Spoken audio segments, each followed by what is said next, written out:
Welcome to Amazon Legends, where we have real stories about making it big on Amazon. Our guests are CEOs of large companies and entrepreneurs who became power sellers, also providers specializing in helping sellers, aggregators that acquire sellers, and former Amazonians will give us an insight from behind the scenes. Here is your host, Nick Urison. Welcome to another episode of Amazon Legends. My next guest today is a digital marketing expert, and she's worked with large companies such as Disney and others. And also to this day, she's intimately connected with Meta. So she's got all the inside connections with the Meta guys. She's the founder of Mongoose Media, which is a digital marketing agency. And when she's not working, which is, I understand, very rare, she does a lot, which includes reading, fencing, and dragon boating. She speaks 6.5 languages. That includes English, Italian, French, American slang, Spanish, Chinese, Korean. She has a very interesting formula for learning anything. And we'll learn about that formula, which obviously works for her. With that, everybody, meet my guest, Lauren Petrullo. Welcome to the show, Lauren. Hello, everybody, and thank you, Nick. Thanks for having me. Oh, it's a pleasure to have you. So tell us about something that is little or unknown and will make a big impact on Amazon sellers. What is that secret? There is a huge social media announcement with a partnership for Amazon that will make it the most important social media platform for Amazon sellers.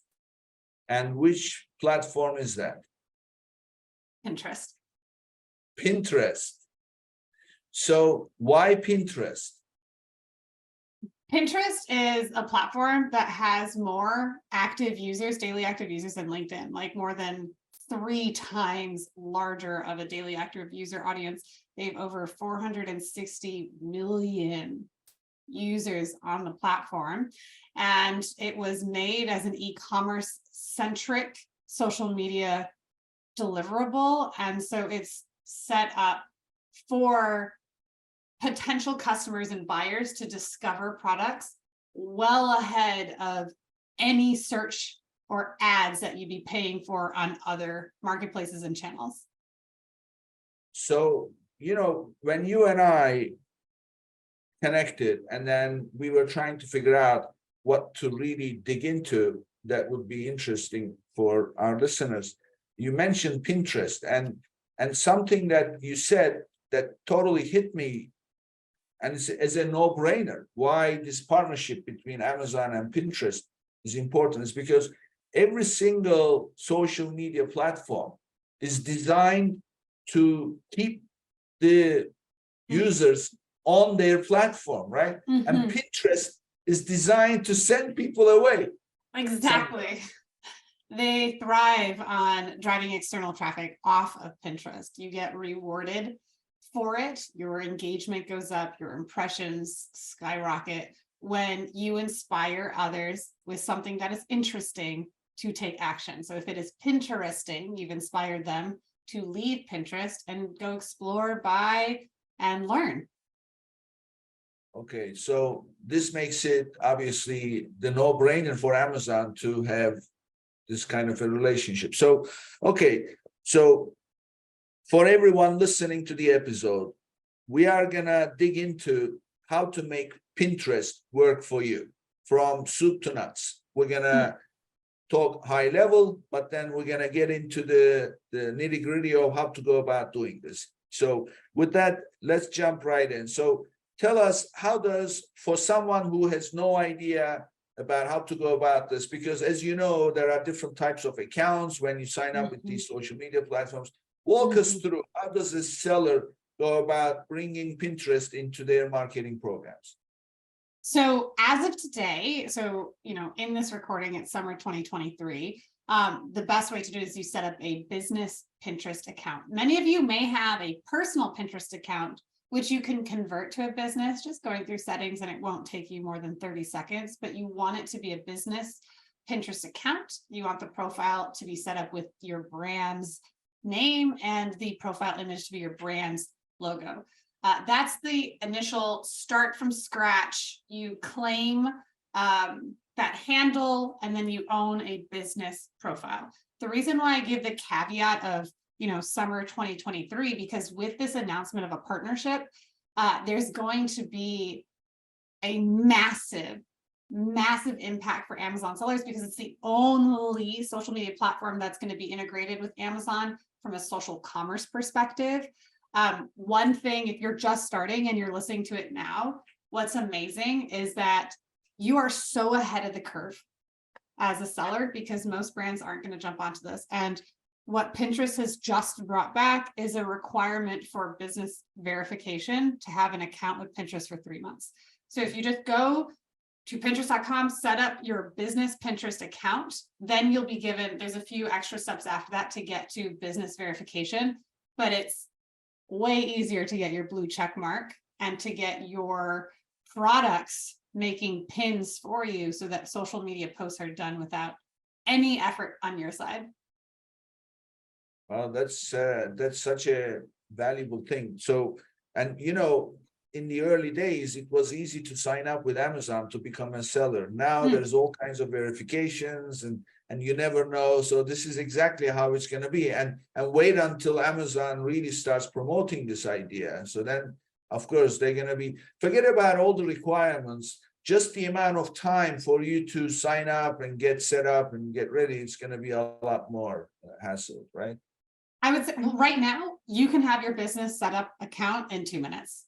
I'll give you 4 minutes in case you have slow internet. And that includes, if you have a .com store, that includes integrating that connection. So like, for example, if you have Shopify, it's just using the app. So 4 minutes tops. But what I'm really excited about for the brands that don't necessarily have a .com yet, or if they're not going to do that and they only want their Amazon one, like literally this will be the first time, the first social media platform that is going to say, hey, it's okay that you don't have a .com. Your Amazon storefront will be your .com, which will drive.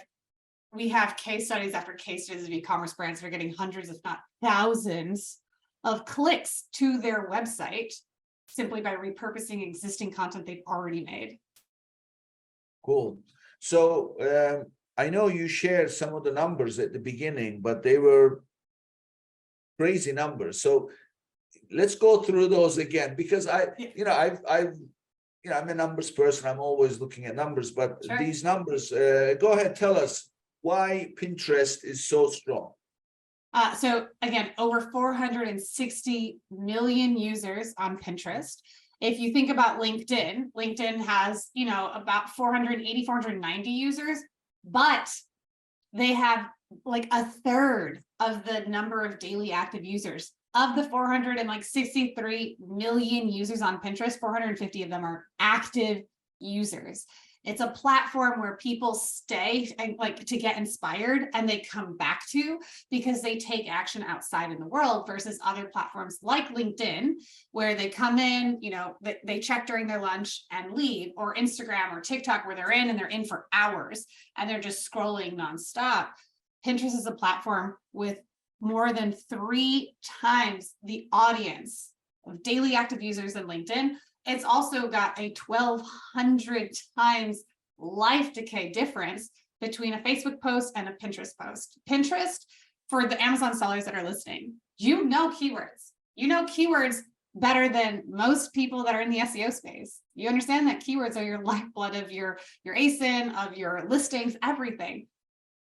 Pinterest is a social media and search engine hybrid, which means the feed for users on Pinterest, your potential customers, they're not looking through a chronological order that only shows pins based off of hashtags, trending music, or the time.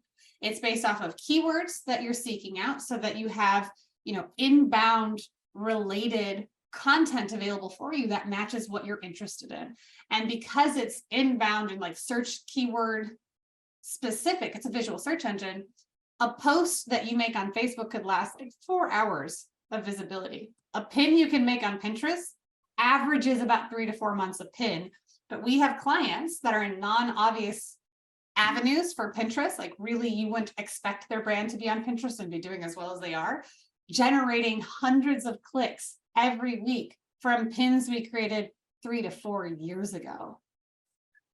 Oh my God, it's 3-4 years ago.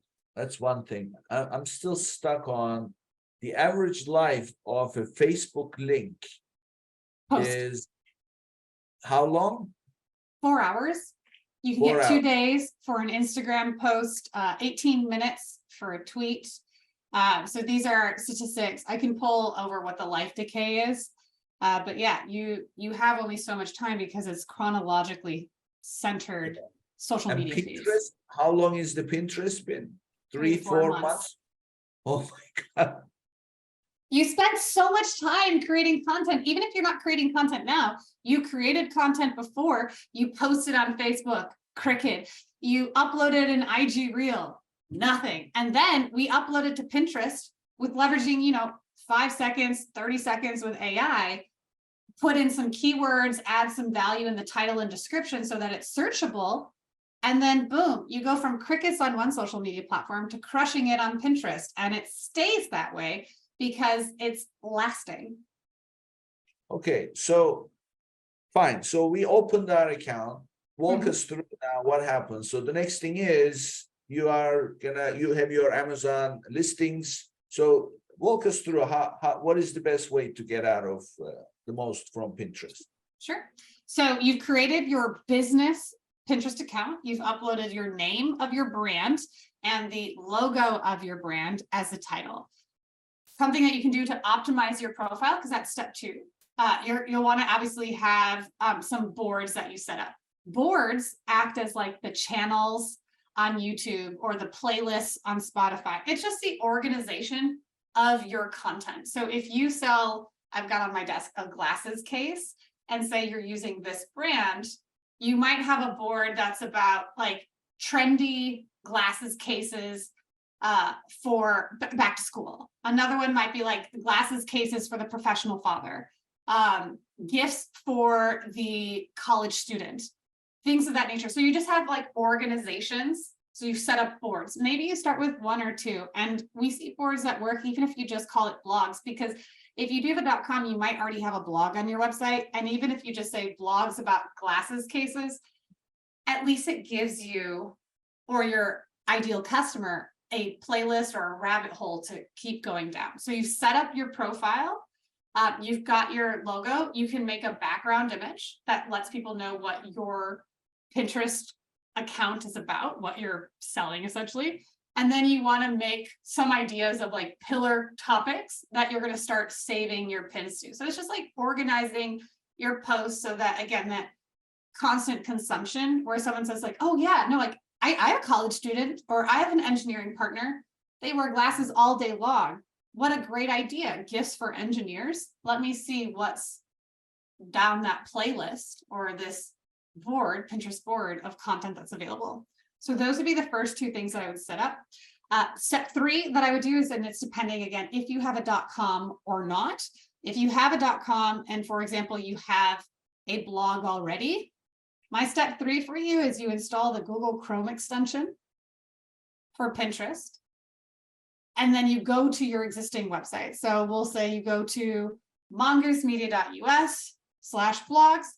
Every single blog with the Pinterest Google Chrome extension, if I right click on the image of the blog's photo, a Pinterest icon will appear that will show me, would you like for us Pinterest to create a pin for you? Then you just choose which board playlist to drop it into, and boom, Pinterest has made a social media post for you. You have the option, of course, to edit, but it's really just install the Chrome extension, go to your blog or go to your products page, because you can right click on that image on a product, and Pinterest will pull the content you have already created and make pins for you that are searchable on their visual search engine platform. Wow. So, okay, so the biggest question for me is, how do people find those boards? So as the customer, when you're in Pinterest, either using the app or the website, there's a search bar. And so when you search for something, just think of like Instagram Explore almost. When you're searching for content, I'm looking at what else is on my desk. I have a mason jar that I use as a beverage, right? So I look at mason jars in my search.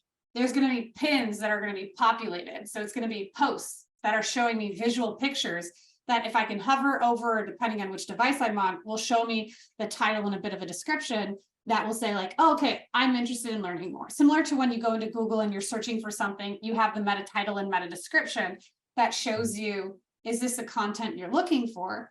Pinterest does that in a visual way. So sometimes they will show you a board, or sometimes they will show you a pin, and there's different types of pins. So it's all based off of, hundreds of data points that you and similar users with your behaviors are interacting with. That's what's going to show. So again, this goes back to the same challenge that everybody has with Amazon, which is the search algorithm. So how does Pinterest will know which ones to pick and which ones to display when people are searching? So it's keyword centric. And then the small things that will make a difference is, do you have if you're the personal user and you're searching in the bar, have you created boards already? What type of pins have you saved to your boards? Because as a consumer, you might have a board that says gifts for my son, right? So you make it like an Amazon wish list, right? We have those lists, you save different stuff to it that you can go back to because Pinterest is inspiring you to take action. It's a place that you come to plan and organize. And fun fact, Pinterest behavior is 6 to 9 weeks ahead of every other social media platform. So depending on where you are with your Pinterest journey, you can use Pinterest by going to pinterest.trends.com to see what's trending right now today, which is 6 to 9 weeks ahead of what's going to be trending on other social media platforms. Really great for looking up what types of products to launch on Amazon.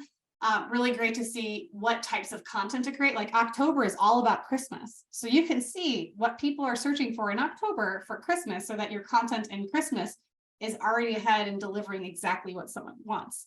But for the algorithm to deliver that kind of stuff, it's keyword based, but there's not like a Helium 10 or other fancy, expensive search engine tool. It's just predictive search. So if you're looking at leveraging the keywords, let's go back to the mason jar example. Say you sell mason jars or maybe even painted mason jars. You could just go into Pinterest, type in mason jar, and you're going to see through the predictive search query what others are searching for, and it's done by a volume basis.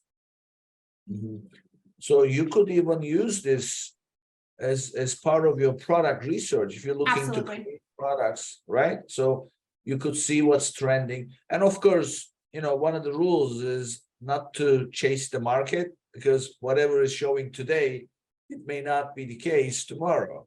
But the number you shared with us, it's 69 weeks. That's over a year. That means whatever people are seeing on Facebook today. Oh, 6 to 9 weeks. Sorry. That's 6 to 9. Oh, 2 sorry. to 3 months. I'm thinking 69. That's fair to say. Okay, 6. Well, that's still 2 to 3 months. Yes. Almost. Yeah. So I've got on my computer right now, trends.pinterest.com, looking at top trends in the United States this month. It's, there's different types of nails, there's colors, blob mirrors is trending right now. Festival attire, cargo pants, different types of tattoo, outdoor stuff. So there's just so much information. Stuff related to teddy bear s'mores, and a certain type of candle. So you can see search volume on these specific keywords. You can see monthly and yearly change. And if I'm looking at like cottage cheese cookie dough, for example, if you have a product and you have a syrup that's a cookie dough flavoring, you can see that there's a 10,000% increase from last year for people seeking out cottage cheese cookie dough. So if you sell a cottage cheese flavored syrup or a complementary product that goes into cottage cheese cookie dough, boom, you create a few recipes, and then you're going to be leveraging this current trend that is showing up inside Pinterest. And you have the ability to not just look at growing trends, but you can look at top yearly trends, top monthly trends, and seasonal trends, as well as like filter down interests, keywords, age, and gender. Wow. So this is available at trends.pinterest.com.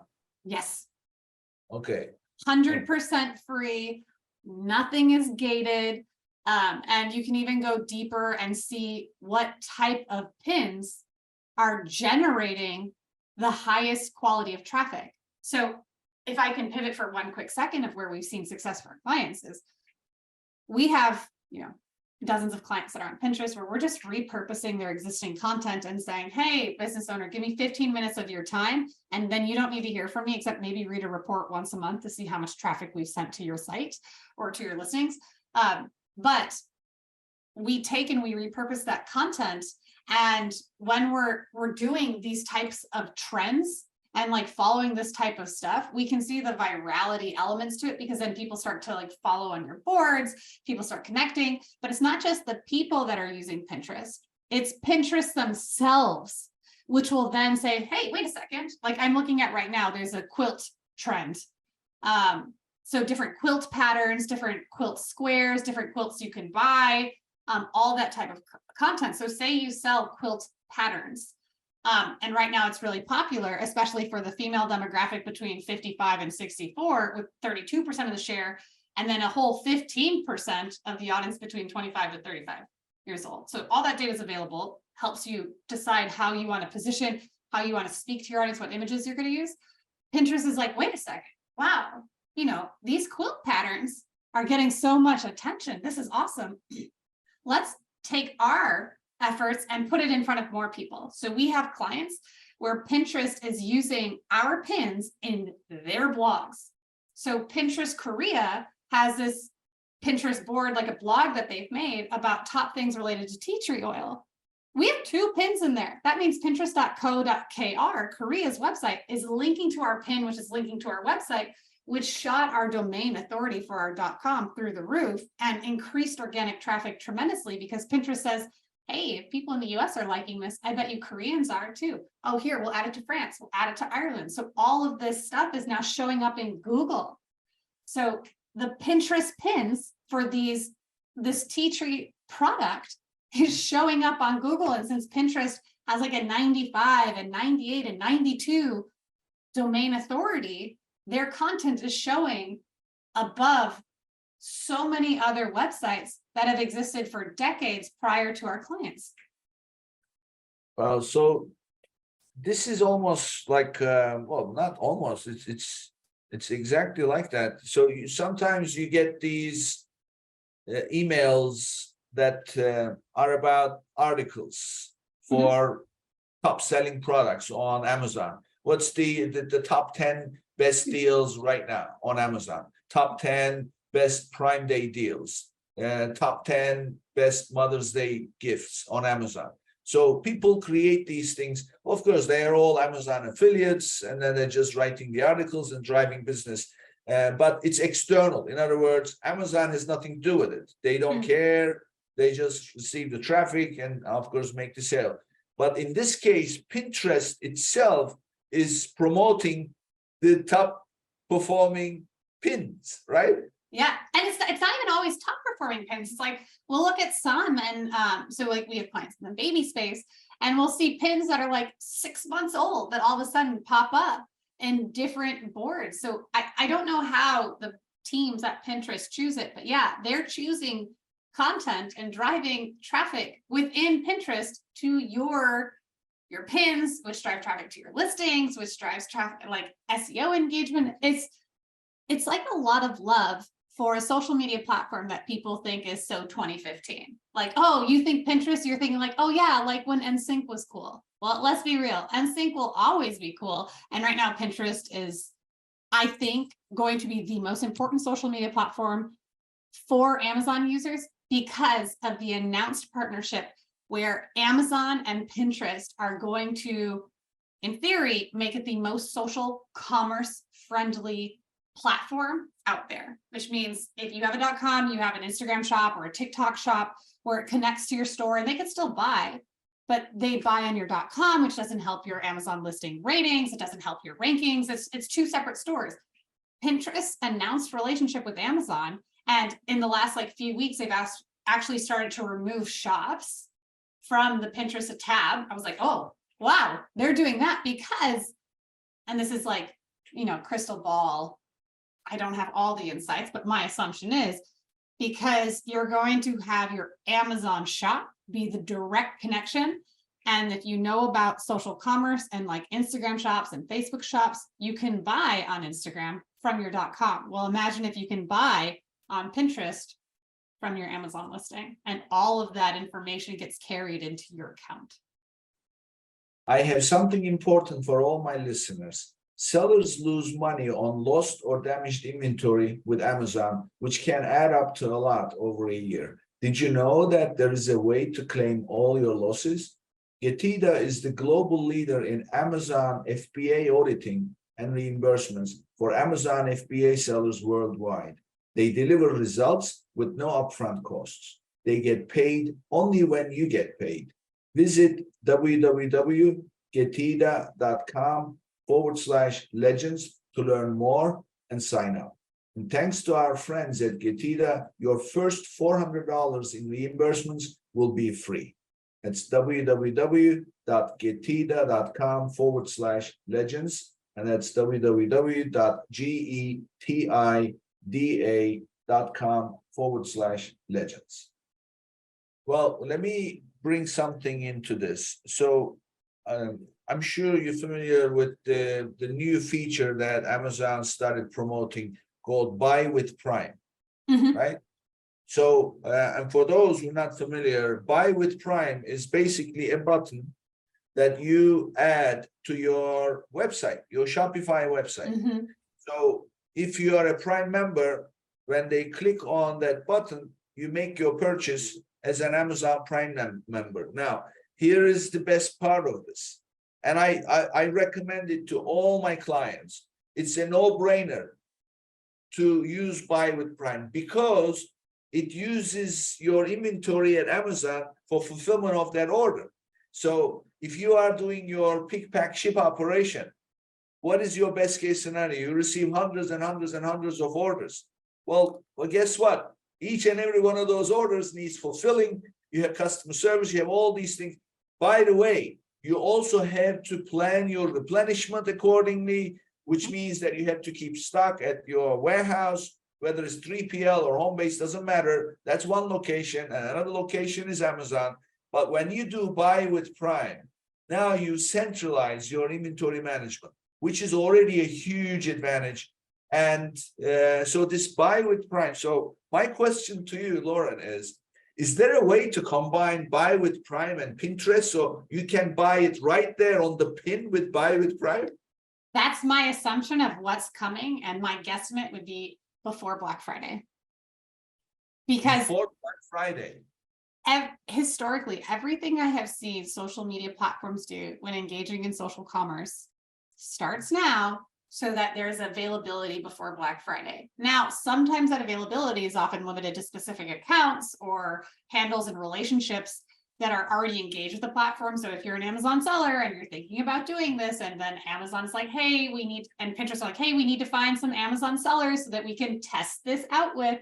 We have almost always see these big brands give free ad credit, give additional exposure because they're testing it to prove that it works. Because if Pinterest sets up this Buy with Prime so you can buy directly on the pin, you're like, yes, I want that cottage cheese cookie dough recipe. And hey, this Skinny Mixes cookie dough bottle, which has 0 calories, 0 sugars, is an easy way for me to start that recipe. Done. You Ariana Grande, I see it, I want it, I click it, I buy it, right?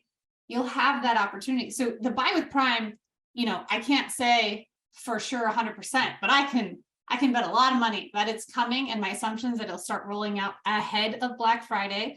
Their CFO is showing tremendous growth in other areas that continues to support that theory. And if you look at how Facebook and Instagram shops are with Meta takes 5%. So they're collecting a portion of revenue, depending on how this deal is structured. If Pinterest ends up getting a small percentage from Amazon's share percentage, it wouldn't be an additional cost to the Amazon user. But if they get a piece of it, why wouldn't they say, well, hey, visual search engine over here, let's show you more. Yeah. Be inspired to take action and purchase. Yeah. Well, it's a no-brainer. I'm going to add one more thing here now as ideas. attribution tags. Mm. So tell us about that. Can we actually pin with the attribution tags that we want to use to drive traffic to the listing? Good point. Right now, the Pinterest attribution tags do go on a .com. As right now, there's no direct connection to your Amazon listing. You can see on Pinterest, the external traffic, how many people took action from your pin and left to the desired URL, right? So they left this pin of cottage cheese, cookie dough, latte, and then you have 600 people that clicked on that outbound URL. So you assume that you've sent 600 individuals to that page. So that direct attribution is not currently connected for Amazon. But again, my assumption is based off of everything with the announced partnership of like a month ago, maybe like 6 weeks ago. It's super, super new and everything is tight-lipped, but you see so much evolving with Pinterest right now in the e-commerce space that it's assumed that there will be an additional Amazon or Pinterest attribution linking together. But I do want to give like a quick caveat, whereas like all this is amazing, like Pinterest is the bee's knees, it is still a place to be inspired to take action. So we've talked back to that 6 to 9 weeks ahead when people are looking in October what to buy for Christmas decorations. There's still a different latency. So the time from inspire to buy is a lot longer than on other platforms, right? When you're on Amazon, I want to buy right now. So Pinterest is going to position themselves so uniquely that for those that are prepared planners and not procrastinators, they're going to buy right away. But where it's great for Amazon sellers, if you have procrastinators and say you white label, private label something that 17,000 other sellers also sell, you have the chance to get ahead of your competition in a very cost-effective way so that you're top of mind when they're ready to make that purchase. So I want to give that caveat that where Pinterest users, there's statistics about 60 to 90% of Pinterest users end up buying what they're seeking out in Pinterest later, yes, but they end up buying. It's so much consumer behavior that's, focused on the purchase. It's a bit of a longer life cycle. But think about it, if you could capture 500 customers that your competitors are paying a lot of money for on PPC ads before they're even in the consideration stage, just by repurposing your existing content, why wouldn't you? Yeah, I mean, it's a no-brainer. So I want to go back to the driving traffic. So when you create a pin, you are also adding the link, the external link where you want to send it to, right? There's a few different type of pins. So right now, the idea pin, think of it as an Instagram reel or a TikTok, you can upload a video. Pinterest favors 6 to 15 seconds right now. Short content wins because someone wants to be inspired to take action, like inspire me quickly. I don't want you to stay and consume my attention. I mean, you can upload up to 12 minutes, but these short form videos that are idea pins, not all of them allow you to add the link. They have announced that they're adding the link to all idea pins, which is again, a development that's come out after this Amazon announcement, because idea pins get so many impressions. People like to consume video content. And there are some accounts, we have some accounts that allow us to add a URL to idea pins, but right now that's not every pin. So in the different types of pin, rich pins, standard pins, idea pins, just think of it as like a Instagram post, a highlight, a reel. There's different types, right? Most of your pins allow you, and soon all of your pins will allow you to add that link to go directly to where you want to take them. In the event, if you're opening one today and you are not greenlit for your idea pins, which is uploading a video you've already shot, simple, easy, upload the video. If you don't have it now, just add to your description, see link in bio, and they'll be able to click on the URL for your name and they can still get to your homepage. It's just not as easy as like instant buy now kind of button. Well, one of the other things that you can do, I want to dig into the types of pins in a minute so that we can give a good, if you like, guidance to anybody listening. When you upload a video on Amazon for any one of your products, that video goes straight to Amazon Live section. And of course, the Amazon live videos then become shoppable links also. So just thinking loudly, can you combine as just like you would link it to an Instagram video, can you then also link it to an Amazon video and therefore drive people there? Or what do you think? So good question. What if you're able to, so where I like with the Chrome extension, if you're clicking on the video, and then you'll be able to add it to a board so that you can have that two-way synchronicity. Okay. So the way that you can create a pin, so a rich pin is a pin that Pinterest makes for you and pulls the content you've already done. So it's just like, click and add, like add to board, like the way you add to cart. You'll be able to, with that type of content, again, just click and then upload it straight directly over there so that the people can go to the various different platforms, and you're carrying over all that information so you don't have to rewrite it and do all that extra work.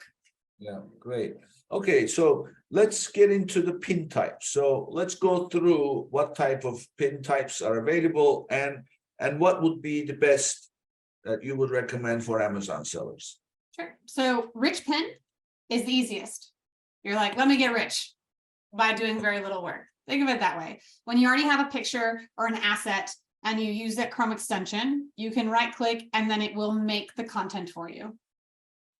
A standard pin is where you're creating a pin. The standard is like an image where you're creating a content, and think of it as like a cover that inspires curiosity. Ideal sizing is 1000 by 1500, a 2x3 format. So it's slightly different than the square, but remember, a lot of people are on mobile, so it's really great real estate when you're putting your brand in front of others. So it might be like, top 6 free, I'm just looking at this, top 6 free yellow brick road quilt patterns, right? Where you're telling someone what this is about so that they're like, oh, that's interesting to me. Like your meta titles and meta descriptions on your Google content. You're having someone, you're showing like, hey, look at this, this is really nice. And then you're delivering it. And you have that thumbnail style standard pin, again, in that 2x3, 1000 by 1500 format. And to do a standard pin, the recommendation is always be super clear on what you're delivering so that someone's like, oh my gosh, absolutely, I need to see this. I'm so intrigued. Show me, tell me more. So they click.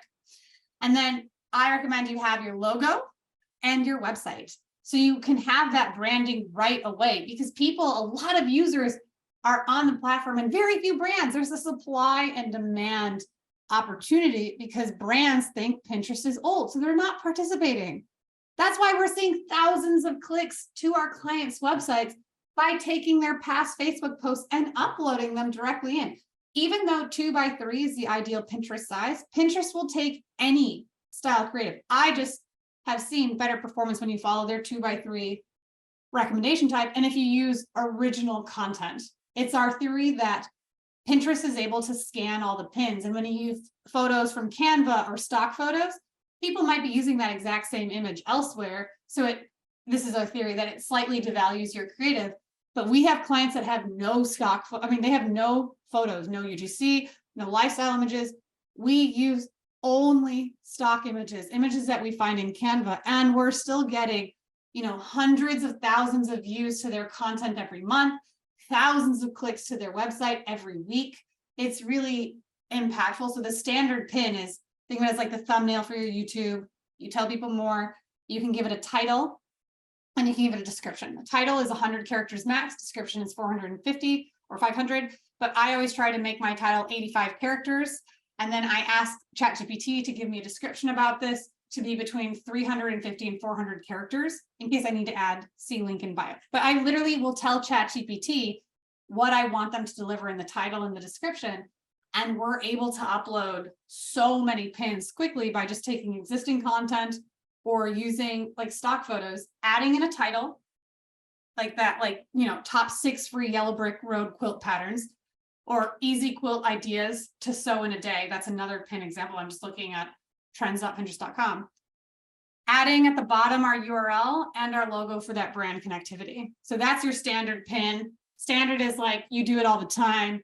It's what people are most comfortable with, standard operation. Again, you can repurpose your Facebook and Instagram images. and upload them as is. If you want to do it at the very basic level, upload it as is. Use ChatGPT or your own if you're a fast writer to give a title description. Go into the Pinterest search bar and like type in the keyword you think people would see and then see what's returning back to you and leverage that in your title and description. And then the third type of pin is called an idea pin, and that's the video. That's where you're uploading it in portrait style mode. Of course, you can do it other sizes, but 6 to 15 seconds is working the best. Not all of them give you the link that you can connect and tell them to, but all of them will, as they've published that extensively. So on that standard pin, the URL that you enter, that could be your Amazon listing. Absolutely. And why can't you then put the attribution tag in that URL? Well, the attribution tag for Pinterest, because Pinterest, of course, makes money by selling ads. Their Pinterest analytics element is based on the Chrome extension and cookies. You could, if you're using UTM-based attribution stuff, absolutely. But I'm mindful of iOS 17 and how they're going to strip all UTMs on the back of URLs. So I want to be hyper cautious to a future Armageddon problem for Q3, Q4. Yeah, because, I'm just thinking the URL for your listing, Amazon will produce those attribution tags that are just URLs. So it would be interesting to test, see what would happen. Plug in that Amazon generated URL for the listing that has the attribution tags that Amazon produced. Then you actually have traffic coming in, and then any orders placed, you're going to get up to 10% from Amazon of your sales. Just be mindful of, again, with iOS 17 and Safari or Apple users, which have the highest like propensity of purchase and spend per capita, like per household, that will make a change. But that's going to affect everyone, like emails, Google click IDs, Facebook click IDs, all that's coming. But yeah, if you can integrate that type of tracking into the UTM, absolutely. It's just an imperfect, once someone clicks, I don't always trust UTMs. That's why, like I've seen Amazon give me the wrong numbers. I'm like, okay. Yeah. Well, I mean, look, I don't know how how accurate Amazon's numbers are, but right now we've tested this with some of my clients doing their own email marketing, sending an email to their mailing list, and then they incorporate those attribution tags, and Amazon pays them a percentage of the sales generated from those links.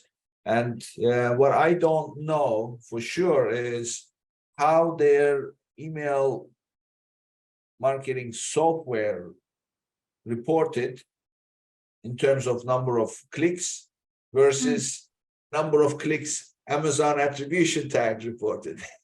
That would be an interesting comparison. Yes. So I mean, if the email program says 100 clicks and Amazon is reporting 85, then obviously there is a leakage somewhere. But I would be mindful of, like with Facebook. So for our team that does Facebook media buying, we assume a 10% drop off because people fat finger click, oh, whoops, I didn't mean to, page took too long. So they don't actually load the stuff that will allow that whole UTM URL to unscroll or to be fully posted, all that stuff. For an 85 to 100, I wouldn't be super mindful, but if it's like 40 and 100, stuff is being dropped. Yes. Okay, let's talk a little bit about the paid media aspect of Pinterest. Is there paid advertising? Yeah, absolutely. Let's talk about that. Tell us as much as you can. How does one go about it, and what is the best way, some best practices, share with us? Sure. So out the gate, of course, Pinterest makes money through their ad buying. It's again a low competitive platform because you know that everyone's spending their money on Facebook and starting to get onto TikTok. But when you have as many active users as you have, it's a huge supply and demand concern. And I want to be mindful that this conversation slightly changes for if you're in the obvious Pinterest product and the non-obvious Pinterest product space. So obvious people think Pinterest is, oh, all women, all looking for wedding stuff, all looking to like design their home and cook. Pinterest is 60% women, which is 40% men and unidentified. So there's a huge, huge number of audience members that aren't women. But also you think like beauty and, you know, wedding and like interior design are obvious, businesses that should be on Pinterest. If they're not on Pinterest, don't tell me, sign up immediately and then tell me, oh yeah, I've been using Pinterest. Because your audience is 100% there and they know that this is the best platform for them to be inspired to make those like future purchase decisions. But what I want to bring out is if you're in a non-obvious, so like you're in a mechanical supply shop, like you have parts for cars. We worked with the client, they do water testing to see what's the quality of your water. They followed our Pinterest strategies and saw like 150% blow up in a matter of days compared to 90 days previously of what they had been seeing. And the non-obvious brands, if you think, oh, Pinterest isn't for me, I'm telling you, Pinterest is definitely for you. Like, it's definitely for you. And if you're in the obvious brand market, like you should be there because it's kind of like, wait, why aren't you there? That's weird. So going back to your original question of like, someone who's setting it up and they wanted to do ads, my full disclosure is if you're in the obvious Pinterest space, beauty, food, interior design, don't start running ads unless you have at least $100 a day to spend per audience. $100 a day per item. Per audience. Because if you set up different audience, you might have different audiences for different items, depends. But really like starting on Pinterest for under $3,000 a month, you're not going to get a lot of Pinterest market share. It's the brands that are obviously on Pinterest are also obviously spending because they know that it works for them. And it drives so much top of funnel. They end up finding loyal customers on Pinterest that keep coming back because Pinterest is a place where they get inspired to take action, they plan. And then once they found their solution, they're loyal. But if you're in the non-obvious space, I'm okay with you launching with as low as like $20 a day because you won't need to necessarily spend as much to start making impressions. So when you go into Pinterest, you can set up just like every other ads manager platform, you can set up your Pinterest account. Now, if you've been running Facebook ads or Amazon ads for at least 5 years, you'll look on the Pinterest platform and be like, okay, cool. Amazon and Facebook ad buying is college. I am back in kindergarten. You're able to place your ads based off of keywords. You're able to build act-alike audiences. So that's the equivalent of Facebook's lookalike audiences. So you can find your users who are behaving the way you want them to based off of, if you're using the Pinterest tag, of already data that you're getting. So my assumption and hope with the Pinterest and Amazon relationship is you'll be able to build act-alike audiences from the data Amazon won't give you, but the data that they can feed anonymously into Pinterest so that you can build an act-alike audience for people that are buying and visiting your products so that you can target them on Pinterest and build other audiences to target those folks on Pinterest. Yeah, well, I mean, look, Amazon already has opened up a lot of sources of data for brand owners. So on Amazon already, you are able to see who's looking at your products and things like that. So there is no reason why Amazon, if they have this partnership, why shouldn't they collaborate? And then that then leads to building audiences on Pinterest based on your Amazon buyer behavior. It's a win-win. Yeah, it's a no-brainer. This is pretty powerful. So what kind of return have you been able to see for your clients? You mentioned $20 for non-obvious, $100 for obvious. Starting budgets, because you can, Pinterest is amazing. So they're like, we meet with so many members of the Pinterest team. A lot of them are based in Utah, and they are helping you with your media buying as if they're professional media buyers themselves. So they can show you, hey, if you increase your budget to $500 a day, you will own 40% of all impressions for this category. Like they'll share very transparently, like the way that trends.pinterest.com is super transparent of what's working. They want you to be successful. So once you start running ads, just trust within 2 weeks, someone from Pinterest is going to be contacting you and they're going to help you. And even like we've had clients who've been walked through where Pinterest will launch the ads with them on the phone and help you mitigate if it doesn't feel like you're back in kindergarten because maybe you're not already running complicated campaigns on Amazon and Facebook. But for the folks that we've seen, like for the Pinterest returns that we're seeing range from 3 to 12 return on ad spend. We have seen even like a 100, but I'm isolating that as like a whole, like I'm not going to put that in with the average, but like 3 to 12 is what we see. Of course, the more you spend, the more powerful that ROAS tends to be. When you're just starting, I don't think unless you're like working with a Pinterest media buyer, you're going to see a positive return on ad spend within the first 60 days, if I'm just being honest, because a lot of it is trying to understand who's ready to buy now when a lot of people on Pinterest are looking first. We know that consumer behavior is everyone wants to be a subject matter expert before they spend $1, especially going into recession, everyone's being even tighter with their budget. So I want to make sure I'm making the right purchase decision for me. And if you can get in front of that user first and deliver every objection buster they may have, they don't have to keep looking elsewhere. But it is, again, that like time to be inspired and time to purchase is much longer cycle on Pinterest, which is where I'm saying, like, if you don't have at least $100 a day per audience for the obvious categories in Pinterest, like it's not for the faint of heart to start. But when you start going, we see more return on ad spend than other platforms. There's less competition in the auction buying experience for the media buying. But like with all other platforms, people are competing and claiming credit for the same sales. So I just want to be super transparent that like we'll be running Pinterest ads and we'll see a much higher return on ad spend on Pinterest than on Facebook. But then Facebook is counting a lot of those other users because a lot of that Facebook targeting is going after that warm down the funnel audience, whereas Pinterest is amazing for that top of funnel folks. You can, of course, return on ad spend on those obvious, like, hey, add to cart in the last 24 hours. Fine, but I care most about cold traffic. I want new customers to become loyal customers. Yeah, so what I'm hearing is the intention to buy and then actually making the purchase that's a little bit longer, but it builds up. So once you build up that pipeline, so to speak, then it starts to pay off. And the other thing, unlike the other social media platforms, is Pinterest lives longer, right? Yes. So when you do the advertising, it's not like you get the return and then done. So whatever you paid for doesn't come back and return anymore. That's not the case with Pinterest. It just keeps giving further and further and further as time goes by.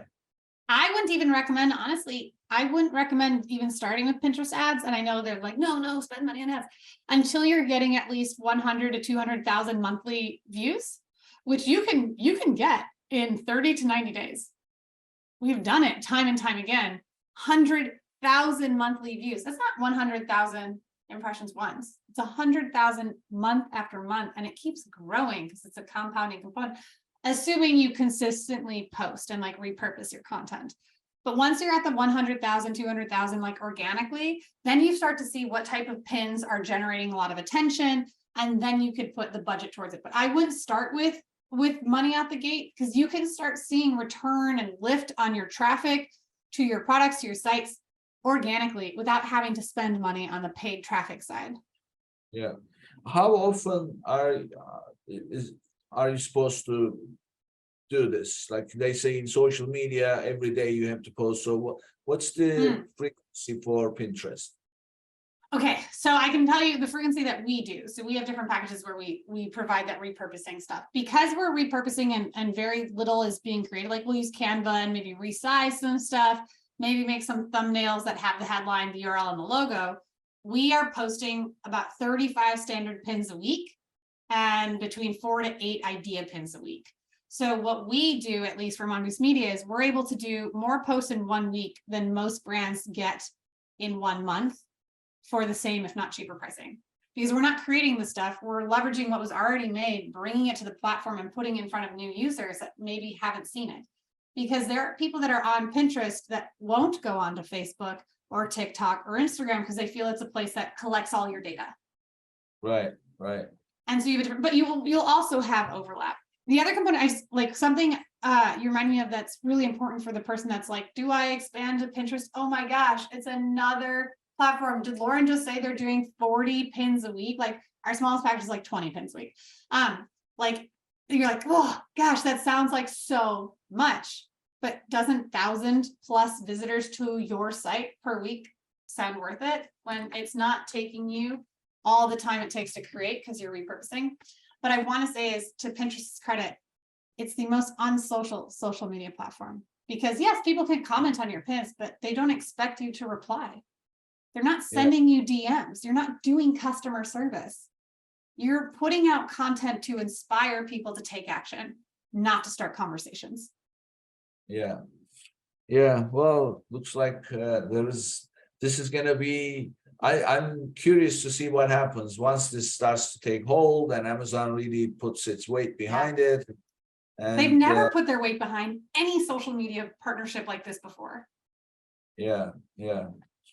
Well, very interesting, Lauren. You know, you are like one of those Energizer Bunny people, full of energy and full of a lot of knowledge. So, but we're gonna wrap up the business talk here. Now we're gonna get into learning more about you. So when you and I had our discussion, you told me about your story, about your corporate culture and everything. So let's get to know you right from your beginning. So tell us first, where did you grow up and how, share with us your early life experiences. Sure. So born and raised in the city of Chicago. There's a big difference for people that live outside the city. They know when I say city of Chicago, like 606 as a zip code. I grew up in a very diverse household, really fortunate, full of lots of love and lots of different last names. And, I was really, really fortunate that the way I grew up, so my father was handicapped. He was a, war hero in Vietnam, wasn't able to work. He was 100% disabled. So I had a stay-at-home father and a mother who worked. And when I was growing up in the city, I had lots of friends. I went to Catholic school that had lots of money and would buy every toy that they saw. Like there was a commercial on TV and like, I want that. And their parents bought it the next day. And I was like, wait, that's not my life example, right? So I started at age 5 telling my father how much I wanted this one Barbie. Maybe I was 6. It was summer, so I must have been 6. I was like, I really want this Barbie. And the way that I grew up was it's never no, it's a matter of how. So I grew up in a place where it's like, yeah, you can absolutely get that Barbie. I'm not going to pay for it, but let's brainstorm ways in which you can get that Barbie. And so I made a design business where I took some crayons and some notebook paper and then went door to door. My dad helped me price some pictures that I made from 5 cents to 25 cents. And by the time I got to the 4th door, someone bought out everything and I had enough money for my Barbie. So that was the life I grew up, super diverse household. So you started brainstorming when you were 5? Yes, I would say earlier, but this is the most recent, or that's the longest I can remember. And this brainstorming was for making money or for getting what you wanted? That specific story is for making money, but for getting what I wanted. I had 5 brothers. I didn't want to get punished. I didn't want to do chores. I was always figuring out creative solutions for me to get out of stuff. Absolutely. So it was always what I wanted. So so you used to coming up with creative ways to get what you want, ultimately, thanks to your upbringing and having 5 brothers, right? Yes, I'm being told that it's never no. And so it's like, oh, there's wiggle room. There's wiggle room on everything. So tell us about your experience with Disney, because that's what I found fascinating, because you're always cheerful, always pushing, but very positive. So was that a natural fit for you, going from your childhood where it's never no, but it's how. And does that kind of did that groom you for the corporate work at Disney or something else? I would say 100%. This was my mom's seed plant. My mom was always also in the same position of it's never no, it's how. Like she actually is one of the few women that made it possible for women in the state of Illinois to wear pants. It was illegal for government workers to wear pants. And she's not okay with the word no, she's a matter of how. And so that was applied to everything in our life, including vacations. Again, I grew up with a single income household because I had a disabled father. Our grandmother lived with us. We had a lot of people, and I was very active in a lot of activities. So we didn't necessarily have a lot of money to do vacations, but that didn't stop my mom from wanting to take us to Disney World every year. So it wasn't a matter of no, it was a matter of how. And we had friends that had timeshare. So my mom was like, okay, bet if we can get in the car and sleep on your couch or sleep in the living room or in the laundry room, which is where David and I slept twice, like if we can fit, will you let us join so that we can have this amazing Disney vacation for like a few $100, which is what people would go to the Wisconsin Dells. So that was something that we always did growing up. We made it work. And then when I was 11 or 12, my mom started asking people who worked at Disney, how did you get this job? What is this job? So she found out really quickly about this internship program, which I did in college. And then I went later back to work professionally. And was grooming me from like, okay, cool. You can be a college program intern. I ended up working in the castle. And so she groomed me. And to go to her, like, it's not a matter of no, but a matter of how. I say this to her face. She groomed me to work at Disney so that she didn't have to pay to get into the parks at Disney. You know, I would not put that past her. After hearing her philosophy, it's never no, it's only a matter of how. And then her how was get your daughter into Disney so that you don't have to pay for it. Yeah, I mean, it's amazing. And so how does that connect you to building Mongoose Media and running your own business? I will say that working at Disney was a dream. I was, at Creative Inc., the second job that technically third, because I worked in the castle as a college program intern. Then I worked at Disney Institute, then Creative Inc., which was an in-house idea agency for Disney. So we were a part of creating these amazing ideas. Like my job title and like description was like, what if, as an innovation producer, we would partner with really big departments at Disney and be like, how might we, or what if we transform Cinderella's royal castle into a frozen escape getaway? What if we created a Star Wars wine and dine festival? So we could, like, what if we made, Wookiee cookies or boba fettuccine as dishes for this like intergalactic food and wine festival? So I ended up having this job of like, it's not a matter of no, it's a matter of how. Like, what if, what can we do? I was a 5-year-old brainstormer. It was amazing, but it was also the first time I really learned that someone else can say no and you're powerless. It was this corporate kind of space. Disney, at the revenue they're at so much visibility they have, their legal team, their story design team, you get to really grow and plan amazing, like, whoa, out of this world. Okay, let's think bigger. And then there's this like shrinking, almost like your Amazon percentage of profit sometimes. It's just, it kept shrinking. And so I loved everything about the job except for the red tape, the dinosaur level movement of what was happening. And so when my job no longer existed, like Disney continues to do massive layoffs, but my job doesn't exist anymore. So when it didn't exist anymore, I was like, all right, well, I need to pivot because being broke is not an option. Like, through other phases of my life, I was like legally homeless in high school for a brief period. I was like, I'm not going back to that. So I ended up creating Mongoose Media and was able to take the design thinking principles and apply it to our clients in a way that, no, we don't have these massive budgets, but we do have massive opportunity. So it allowed me to continue to live on what my mom and dad taught me at an early age and continue to, well, at least my mom, because my father passed, continue to instill in me. But I've experienced, okay, this whole department doesn't exist anymore. around Christmas, I saw half of the floor that I used to work with gone. You know, it was a line item in that corporate space. So when I created Mongoose Media, I wanted to fulfill the magic of what is possible with the realities of what most people know to be true. Well, and that's exactly what you're doing. Yeah, and you should write a book about it's never no, only a matter of how. Yeah, I mean, I think my mom bought me a magnet one time that says like the only word not in my vocabulary is no. This is definitely book material, Lauren. You should definitely write a book titled It's Never No, Only a Matter of How. And then just share all the stories you have about how this philosophy applied and turned into opportunities for you.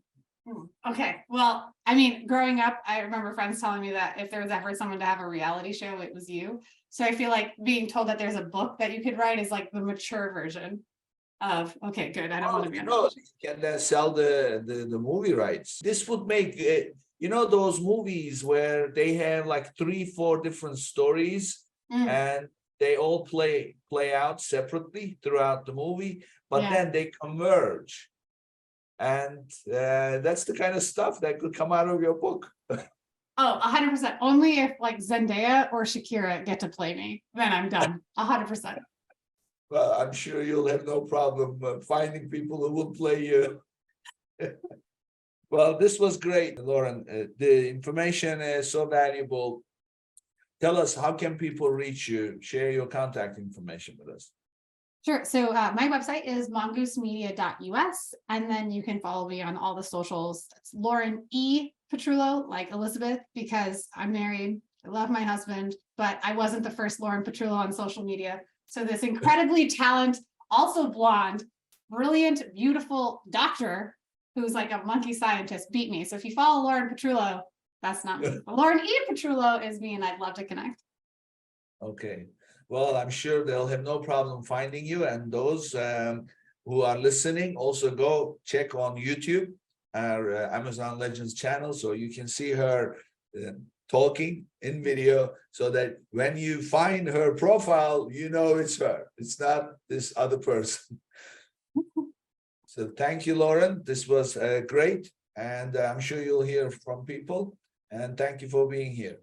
Oh, thank you so much for having me. I'm so excited to share like the power behind Pinterest and brands. If you're listening and you're snoozing, they just instituted, like in the last few weeks, you need to have an account for 3 months before you can be verified. And when you get verified, a lot of stuff opens up.